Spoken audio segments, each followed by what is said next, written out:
Kuya, nagugutom ako. Parang gusto ko ng Jollibee. Ako nga din eh. Yung kagaya naman to. Aray, maray! Ay, anong arte na naman yan? O ano na naman nangyari sa'yo?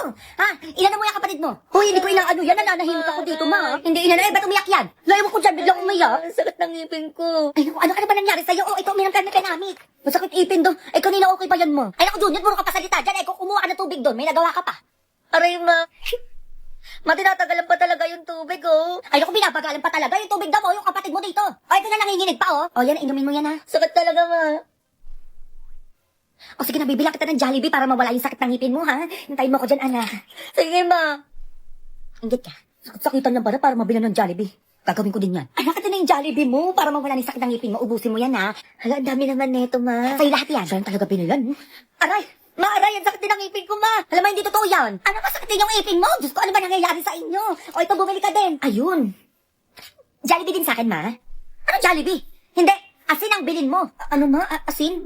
Para saan? Ayun, papawala yun ang sakit ng ipin. Itutbrush mo dyan sa ngipin mo, tapos imuwag mo. Sige na, bumili ka na doon. Pango?